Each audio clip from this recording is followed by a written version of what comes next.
xildhibaan Siciid Cabdullaahi Deeni oo ka mid ah mudanayaasha baarlamaanka Soomaaliya ayaa shaaciyay inuu yahay musharax u taagan jagada madaxweynaha Soomaaliya ee 2016 munaasabadani uu kaga dhawaaqay inuu yahay musharax oo ahayd munaasabad si weyn loo soo agaasimay ayaa waxa ka soo qayb galay aqoon-yahano siyaasiyiin xildhibaano ganacsato iyo waliba bulshada qaybaheeda kala duwan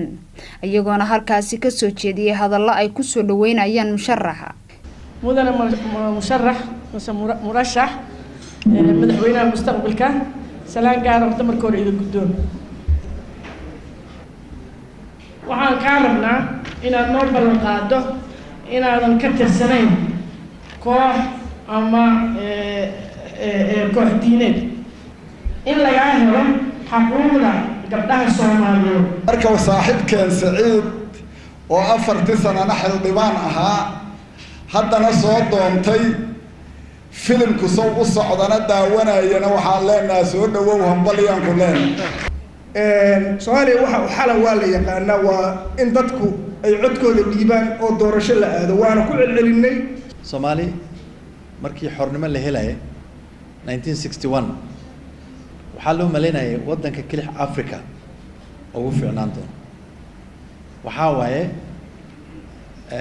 wadamaha kala qabiilo badan baa degan marka waxa la sugayaa Soomaaliya wadanka ugu fiican inay noqon doonto laakiin ma la filaynin inay maarta Soomaaliya naftigeeda inay raayraay u kala bixi doonto Siciid Cabdullaahi Deeni ayaa ku dhawaaqay inuu yahay musharaxa jagada madaxweynaha ee sanadka 2016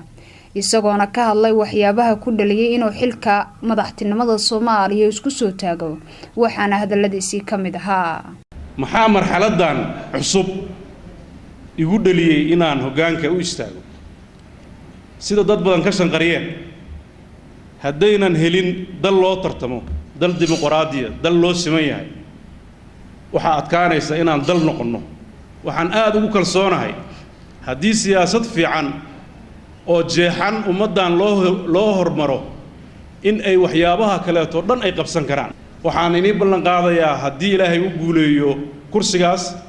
inaan u abuuri doono fursad waxaan u malaynayaa qofka iska hadla waxa ka habboon rikoorka muddooyinkii aan soo shaqeynay dad badan oo yaqaan halka fadhiya waxyaabo badan oo tuhun laga qabo